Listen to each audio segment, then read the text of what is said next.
Tomorrow, May the 10th, is Mother's Day in Mexico. For the past 101 years, it's been Mexico's Mother's Day. So we get two, if you're from the US. In Mexico, mothers hold a special place in the family and society as a whole. They are often the primary caregivers and emotional support for their children and their families. Most Mexican families have a strong sense of collectivism and interdependence, and mothers are the glue that hold that all together. We have invited two mothers here today that have devoted their life's work to womanhood, to have a conversation with us, interactive, hopefully, conversation with us, to share their insights on the wisdom of mothers. Alison Bestin worked in the field of women's medicine and holistic medicine for 38 years. She has held titles of anthropologist, prenatal educator, and professional midwife, and has offered wivery? I meant to ask you before we got started. Okay, in maternity courses and other spirit medicine for 30 years. She's co-founder of MANA, which is Midwives Alliance for North America for the Mexican region. Our other speaker is well known to us. Hanna Figueroa became the co-founder of Days for Girls of Lake Chapala in 2016. In 2017, she launched her pilot menstrual education program in 2017. She toured more than 70 schools, colleges, and educational centers of Lake Chapala, delivering the Days for Girls menstrual hygiene kits. In February of 2002, that's a year and a few months ago, Hanna was here to speak about her Days for Girls projects. That visit inspired us to form our Girls Empowerment Program. From the beginning, she has offered her knowledge and her support. Her help was essential to us in forming our program, and she continues to this day to provide support for us. We would not have a Girls Empowerment Project if it wasn't for Hanna Figueroa.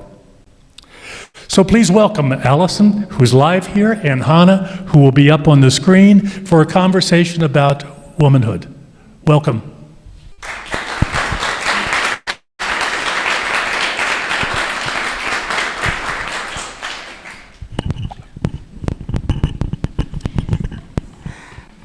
Hi, Hanna, and thank you all for your support of her vision and her program. I'm moved to tears every time I think about it. Thank you for inviting me. I'm going to say a little hats off to my dad, who's the record holder for Rotary of never missing a meeting in 50 years.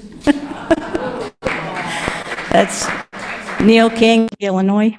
He was a world traveler, and everywhere he went, he'd say, "It's Wednesday, where's the Rotary?" And he'd go. So I'm here in part for him. But let's get on to our talk, because there's a lot of things we want to share today. Hanna, I'm going to jump right in and ask you the first question. Is that okay? Yes. Please. Hanna, let's speak about the dimension of being a mother in this world. How was becoming a mother or being a mother significant to you? Okay, thank you, Allison. Well, first of all, I'd like to thank the Midday Rotary Club of San Miguel de Allende for allowing me to be here with you today and for bringing us together. I am overjoyed and excited to share a conversation with the wise abuela, Allison, and share with you all. So let's go to the question. I didn't feel the call, the mother call inside me until I was 34 years old. It was my second year in the moon dance, an ancient Mexica cosmovision-based ceremony for women that helps us heal and connect with our feminine through work with the earth and the elements, and of course, the dance in circle during 4 nights of full moon. So in that second year of my dance, while we were in the menstruation ritual, I realized, listening to a wise grandmother, I realized that I have a womb. not just a physical uterus, but this sacred, powerful, energetic field and holder of the female gift. So as a context, on my first year in the moon dance, in this same ritual, it was the first time that these two words were presented to me together. Sacred menstruation. I cried so much then. My eyes were like waterfalls, healing the many years of disconnection with the wondrous, misunderstood blood. And then on the second year, again, I felt for the first time, and it was like a revelation that I could actually be a mother. It may sound strange, but because of our limited time, I can't get into the details of why this was so suddenly real for me. But I would just say that for many, many years, struggling with addiction, with compulsive and serious self-destructive behaviors, I had spent what felt like hundreds of years trying to come back to life and just be normal. It took me ages, and during all that time surviving naturally, I couldn't ever think of being a mother. Even though for some years I was married, but I couldn't stand up on my feet until very slowly I could. The moon dance and the women around me then were fundamental in my rebirth, and my now husband Jorge as well.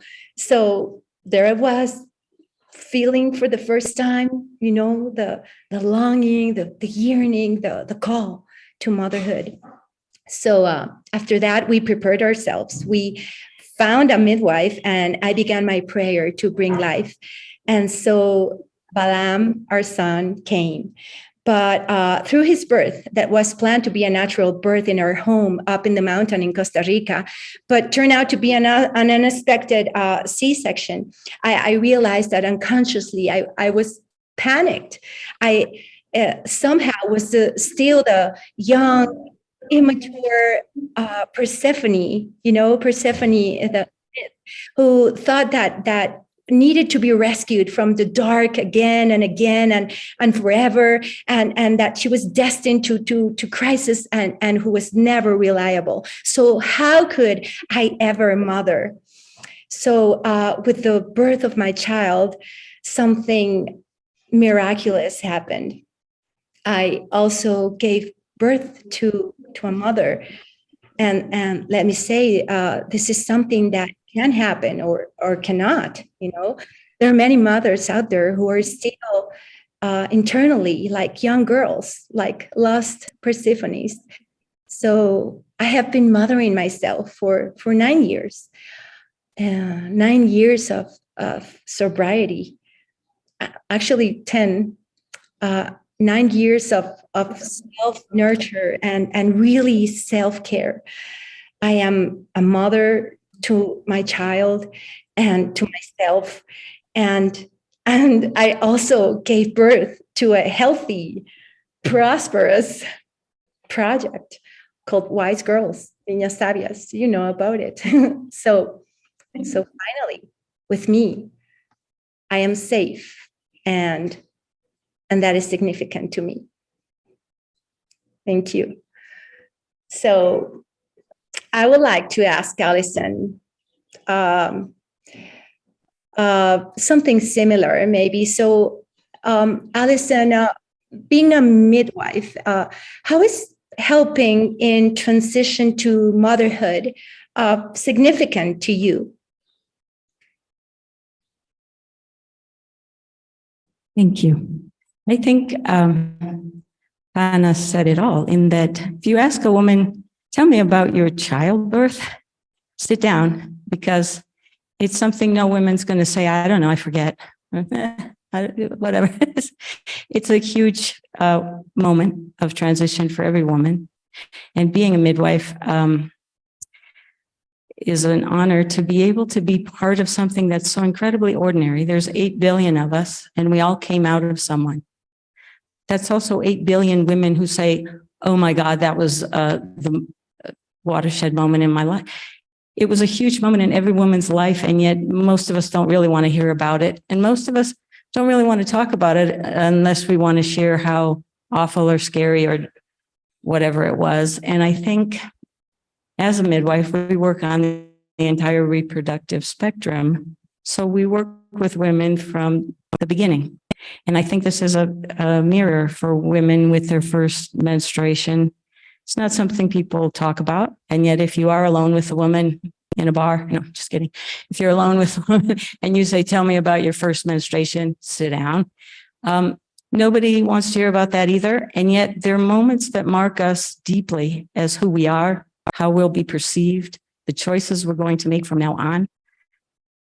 It's so big. I am constantly amazed by it. And I'm constantly still amazed at how incredible birth is. And people say, why are you crying? You've seen like this a million times. And it never ceases to amaze me how big it is and how ordinary it is. How can something so extraordinary and so personal be something so universal and so normal and so repeatable, and yet it's always different for every single person? And what happens as we come through that transition, we gain a ceremonial name. We all become mother. And on Mother's Day, we all think it's our day. And yet we're the only one who's the mother to whoever our child is. Like, how can it be so everything and so only me? I think that's fascinating, and I feel very privileged to be a part of it. I do have to just throw in another Rotary tie, though, because I am just so bowled over with you guys and the work you do. And as the daughter of, like I said, a very diehard Rotarian, my dad was so excited about the presentations that would come up. And often he'd say, oh, Elle, you've got to come. They're doing a presentation. This guy climbed Everest. It's going to be great. Let's go. And then he'd say, oh, sorry, I forgot you're a girl. I can't get you in. Because back in the day, Rotary wasn't a, women couldn't come. And I am tying this in for many reasons, not like why Rotary, but like, look at you guys. I couldn't see the guy climb Mount Everest, and now we're talking about menstruation. I think that's a big leap. So yay for you guys. And we're not just talking about it. You guys are really doing something that's going to change people's lives. And it's a ripple effect. You're not just empowering girls, and we all know that. We're making better moms. We're making better partners. We're making better communities. I just can't thank you enough. Okay, Hannah, I'll get back on track. See, now I'm all emotional. Now, let's talk about Niñas Sabias. I can see, and this is important. I think our questions are a little out of order. She's going to ask me, why am I even in Niñas Sabias? But I'll talk about that later. Let's talk about Niñas Sabias, because I can see, being now a student in her group, that she has thought so much about every detail of this course. And it seems to me, Hannah, that you are very clear about the pedagogy and structure that you provide. I think you're a good mom, always thinking about the girls in these groups, always thinking about how to keep the whole communities that they live in comfortable, how to make the schools comfortable, how to make this program work in a way that makes it inclusive to everybody in the communities you go and work with, as well as comfortable for the Rotary. No one is excluded, and in a way, the families are all very much involved. So I'd like to know, from your point of view, how the families have reacted, especially the moms, in the places where you're going to these communities to give the workshops. Okay, thank you, Alison. Well, some time ago when people asked me the question of how I was able to get into the schools and the communities with the prevailing stigma around menstruation, which is a reality, I always said that I was surprised of the openness to our Wise Girls workshop. But that openness was not immediate or sudden. At the very beginning, when I began knocking doors at the schools, I faced skepticism and hesitation and even refusal. But it all changed as soon as I was able to teach. I don't think even myself expected such positive reactions, first from the girls, but that is one of their gifts. They are loving. They see you in a way that makes you feel that you're doing things right. They hug you, and they write you letters, and they bring you gifts. But it was just not just the girls. The school teachers they would show up in the classroom and ask me to give a workshop for themselves. I did many workshops just for teachers in the first 3 years out there in the field. I also did Wise Girls workshops for mothers, because after they attended day 1 or module 1 of the workshop, they wanted the whole thing.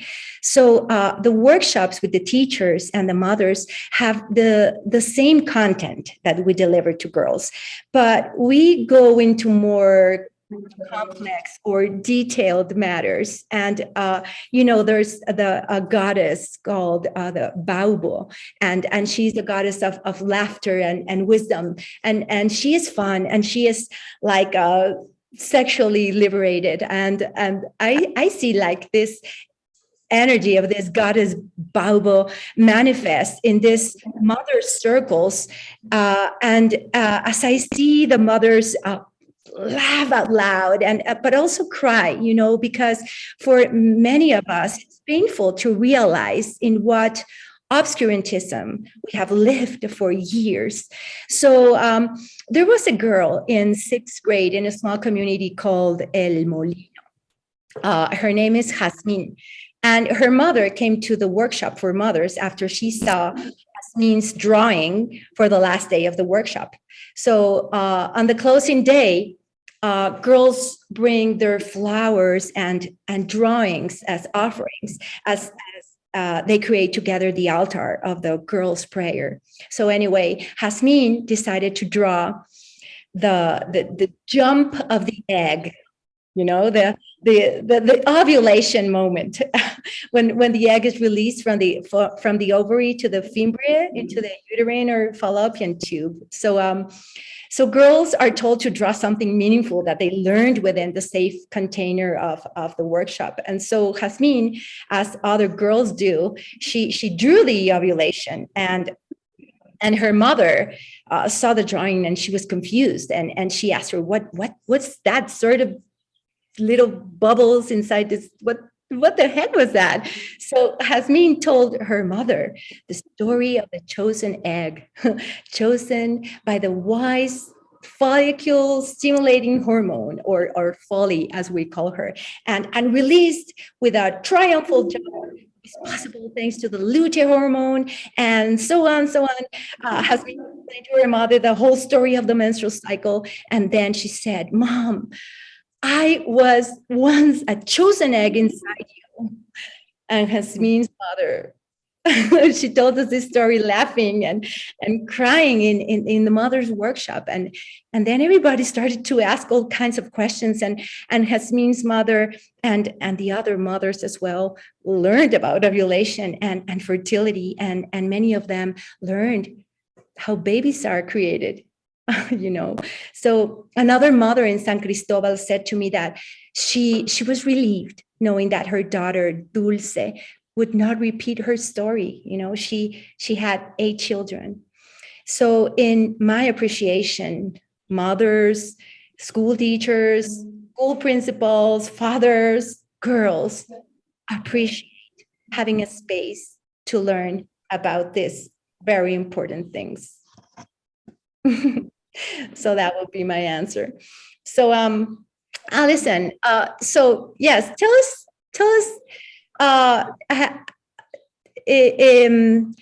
how it is that you already know so much about Niñas Sabias pedagogy. Why is it you already said you're taking the training and to become a Wise Girl teacher, and so why were you originally interested in getting this program, this pedagogy, to know it from the bones? Anna already knows this answer. It was the crafts. She has all kinds of cool crafts that they do in these courses. That's what originally caught my eye. But then as I looked into it more and through talking with my dear friend, Arlene, who's here with us, one of the maestras who's gone through the course, and Arlette,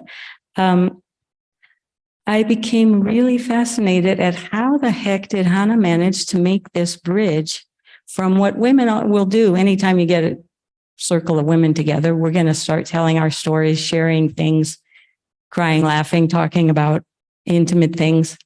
And in my own profession, I'm part of many women's circles, baby blessings, mother blessing, first menses blessings, but there's no way I would imagine anyone would want me to go to their public school and do that.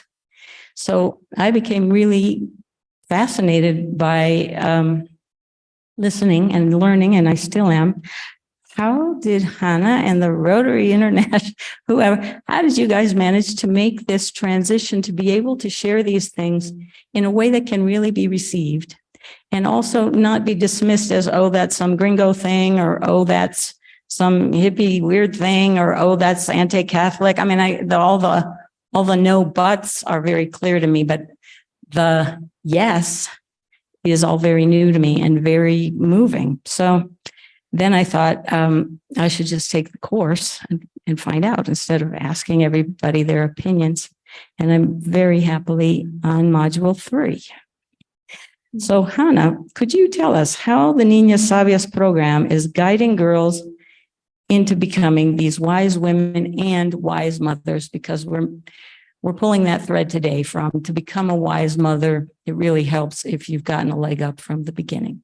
Mm-hmm, exactly. So, well, first by making girls acknowledge that becoming a mother can be and should be a decision, not something that happens accidentally, and that they can decide if and when they want to be mothers, and that they can conceive a child originally from love and desire. So we know.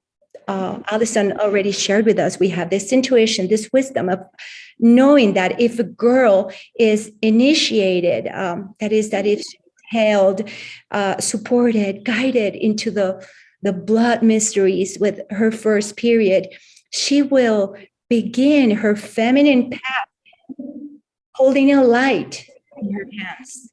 And with that light, illuminate her woman's journey through her cycles. She can be aware of the life forces within her, and she can become more and more embodied. So this will lead her into conceiving consciously and giving birth connected to her wild and wise feminine energy, and she will probably raise her children with this immense support within, as her cycles, our cycles, are our internal guidance system that tells us what life is about, really, like holding on and letting go, submerging in the depths and emerging to the surface, and how the forces of creation operate, really. So it may sound abstract, but believe me, for us women, when we become aware of the energies that pulse within us, we gain personal power. How can we cannot initiate girls in this knowledge when they begin to cycle? So this initiation with the enlightening information and the inner conviction of our value as women is key. So those who choose to be mothers become wise women, experienced in the art of self-listening and coherence. No, so I see a wise mother as a woman who listens to herself and who can trust herself and who takes care of herself as for everyone else, because she is the source of nourishment, like Mother Earth. So women are often very surprised when during the workshop we talk about the red tent practice and our period days as a time that we're called to retreat or at least rest.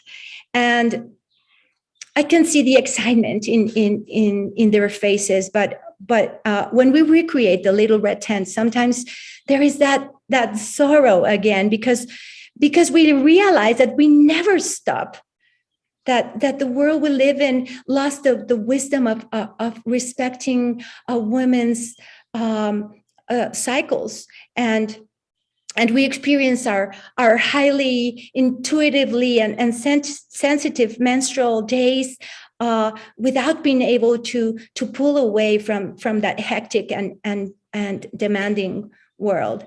So maybe that's one of the revolution of the wise women and the wise mothers that will change the world. To be able to stop, to be able to say no. Why? Because I need me now. Mothers are wise as they are connected to nature and to instinct, and capable of transforming the paradigms that are damaging to life and to the ones that sustain it. But of course, wise mothers will be able to go back to their rejuvenating and revitalizing red tents when there is a culture, when there is men and families and communities that support the wisdom of the feminine. So that's why we're teaching girls these important things, because they are the seeds, no? And one day we will see the forest. The wisdom of the girls will become the wisdom of the mothers. That's the promise. And to finish, I'd like to share with you a recent gift I received from a girl. I was giving a workshop here in Jocotepec, and on the last day of the workshop, the girl came to me and she gave me a flower. And she said, "Teacher Hannah, my mother says thank you." I believe our girls' mothers know that with this knowledge will allow their daughters to flourish and so their granddaughters. And this inspires me. And this inspires us all. Right. So, yes, thank you. Okay, so final question, Allison. Okay, so I shared these things, but can you think of other ways this initiation into womanhood, where girls receive like all this bodily knowledge and become aware of their cycles and fertility can become these powerful seeds for our future mothers? Thank you, Hannah. Can't say I completely understood the question, but I will say, as a midwife, I really did think that every time I attended a beautiful, natural home birth, I was watching the world change, and couples were going to be different kinds of parents than the ones we had had, and the communities were going to be different. And then I'd go through my albums of photos over the years and go, oh yeah, divorce. Like, it wasn't just one episode of an amazing, beautiful, loving, open-hearted birth that made a lasting change for a lot of people. They became a blip of something great in an ingrained narrative in people's lives. And I think what Hannah is presenting here is that idea of we need to keep reinventing and reinforcing the narrative. It's not a new narrative. It's actually the original narrative of what it means to be men and women, and to honor our generative and loving properties and to take care of each other. And so I think, or my hope for this whole project is that it helps to normalize something that has become pathologized, which is womanhood. It's a sickness to have menopause. It's weird to menstruate. It's high risk to have a baby. It's all part of a terribly dangerous pathology that we need to get a handle on, when in fact, these are normal expressions of what we do with our bodies when we come in. So with that, we have few minutes, wonderful minutes, that I'd love to open the microphone not only to questions, but if any of you have been the drivers, or Arlen, if you'd like to add something, we have to have some of your perspective on the other side of the project here. Any drivers would care to comment on what you've seen or felt? I hope I can do this without crying. No kidding. I mean, the longer I'm driving, the more deep I realize this is. You know, at first it was, really great knowledge I wish I'd had as a kid. And now it's like I see the tangent of what this knowledge and the experience and the way they're presenting it. It's going to be generations and generations. I mean, this is such a good way to spend your money, because it's going to make, as you can hear, the whole goal is making the world better. It's not just, even though it's important to have this first menstruation be not traumatic, but it's just so much more than that. And I get more out of this every week than they get out of me. And people say, oh, you're so nice to go do that. No, I am the blessed one, totally the blessed one.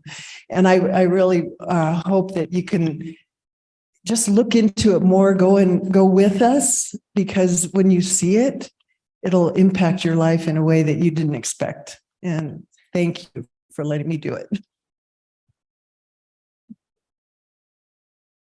We have, okay, let me take the one question on Zoom.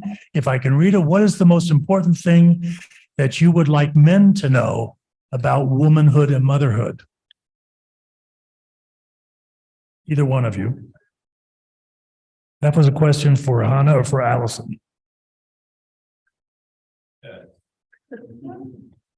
How did you answer it, Allison? Well, I'll answer quick. I'm quicker on my feet, I guess. That all this stuff that seems scary and secret and weird is really beautiful. So don't be afraid to open up and find out about it, actually. I think the more we are inclusive with each other, the more we can enjoy it as something we both, it's a part of both of us. It's not like the women over there with their bleeding things. It's like we all came out of a woman. We all were born. We're all part of this generative, magical process. And it behooves you to also enjoy the cyclic nature of your lives. So come on in. Listen up. Gloria? I'm a driver also, just like him. But I have the benefit that I speak Spanish also. And I just wanted to say that seeing the passion that all the teachers go into the classroom with is very, very inspirational. They are all ready to go. Like I drive on Monday. I have been driving pretty much every day, different classes. But on Mondays, they're coming without knowing where we're going, how many kids they're going to have, and they are very passionate about finding all that. And then we find kind of like a wall because everybody's quiet, like trying to figure out what's going on. And at the end of those 2 hours, many mothers come to the teachers and say, thank you for doing this. I have been avoiding this conversation so many times. My daughter says, my aunt told me this, and then like change the conversation immediately. So they are so glad that they're there to be teaching this, because it's kind of like they don't have to do it, but at the same time, they know already what is it that they're doing. And the girls at the first day, they're kind of like bored, kind of like waiting to see what it is.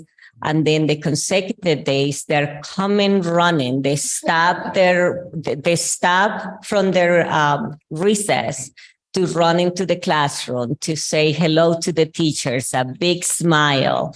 When I had come into the middle of the week, they're like, and who are you? Like they're immediately trying to see if I'm bringing something else. And it's just very, very, very rewarding to see all the work, the hard work that our teachers here in San Miguel are doing with these communities. And I think that we really need to give a big thanks and a big applause to all of them. They are right now in those classrooms teaching, because they do it like that and they get out of the classroom and all we talk from the moment they get in the car until they get out is about what happened in the classroom, what is it going to be. They even do some of their planning in the car. Tomorrow we're doing this, and how about you do this? So the passion is not just those 2 hours that they're in the classroom. They are living it. That's part of their lives right now. So I think all Rotarians, all of us need to know and appreciate that is something that they gain and they're living that day to day. It's not just the week, the 2 hours that in the classroom is every moment. They keep doing that.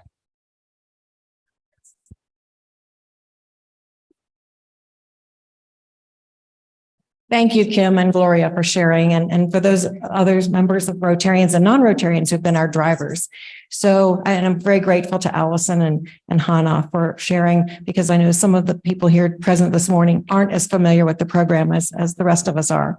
So if you'd be interested in driving and be able to experience this yourselves and to make a difference in these girls' lives and in their families and communities' lives, it is an amazing experience. And please see me after the meeting or reach out to me via WhatsApp. So we'd love to have you join us as drivers.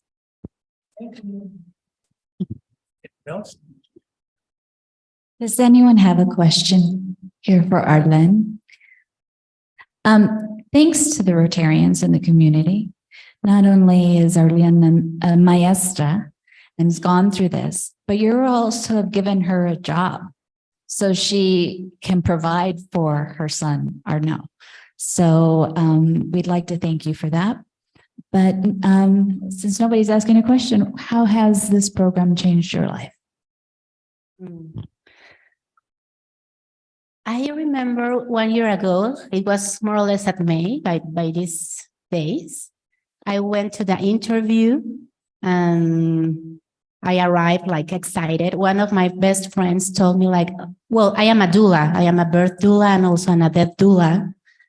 And she told me like, I think this project is for you, go. I went to the Geek and Coffee and then I went to the interview and I was thinking like, oh, well, let's see what happens. I love to work with women.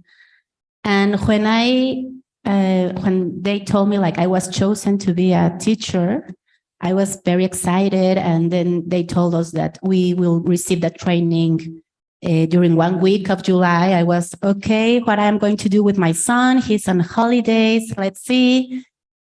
And being in this Wise Girl project has given me, well, I am very blessed of being here. I have learned so many things, even though I am a doula, even though Allison has been my teacher for several years. I didn't know a lot of many things. Being a woman to being a mother, I have a natural birth too. So first of all, I have been learning a lot of things, but also the blessing to learn about the girls, because working with women, with women is totally different to work with these girls. You see their eyes. They inspire me every day to look at them and their innocence, their energy is totally different. And it's a blessing for me to be in this project as a woman, as a mom. My son that is also 9 years almost is like every Monday that I am going to start with Wise Girls is like, oh, this week you have Wise Girls Week, Mom. And I said, yes. And he helped me with my material, carrying my material. And he was with me in the workshop, but we received a training preparing my material. And for him, it's totally natural to listen to me, to talk about this, about menstrual periods and about all the things that we talk in the workshop. So I am very thankful with you. And yeah, as a teacher, it's a blessing every day, every week.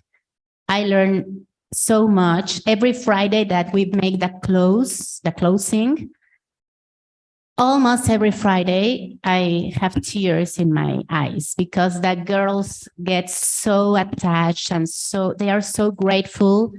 That for me has been a gift. So thank you for choosing us. And we hope that we continue on this project and that this project grows a lot. Thank you.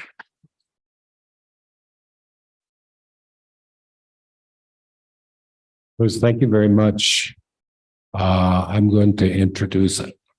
So this is an amazing Rotary project. We couldn't have done this a year ago. We were a very different club with a very different culture. We have added, we've gone from about 16% to almost 40% women in our club. We've added a lot of young people. We've added Spanish speakers. We've added Mexican. Peace off, buddy.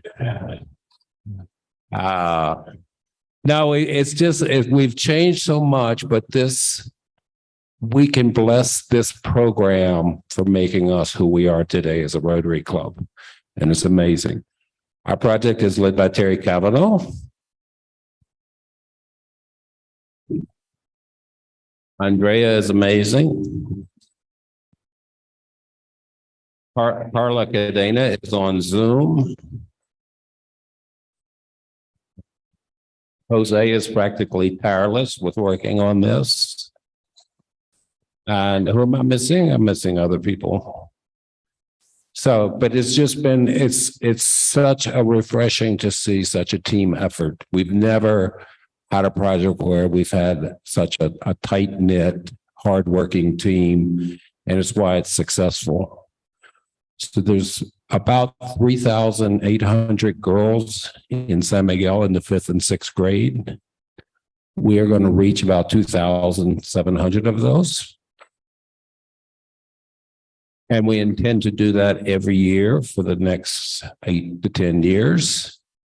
And at the end, the culture in the rural communities and the cultures in San Miguel will be different because of that. And I'm very proud to be part of it. Yes, you may. So one thing that Arlene touched on, which I don't think everybody quite got, was when a lot of the teachers, maestras, are mothers themselves, and they needed this job and to provide for their children. Arlene said, I don't have childcare for my son. What am I going to do? And Arlette just gave birth to a baby and she was nursing. And us being, Rotarians and not really into this whole thing, we're going, well, how are they going to take kids to the class? How are they going to learn? What are we going to do? We can't have kids in the class. So then we talked to Hannah and Hannah goes, of course, they're mothers. Being a mother should not prevent you from getting a job and being good at the job. And so many of the mothers, especially here in Mexico, do not have childcare. So this program allows them to see that being a mother does not stop you from being a productive human being in society and having a great job. So thanks again to Hannah for opening our eyes and allowing us to see that being a mother brings more to their job than not being a mother.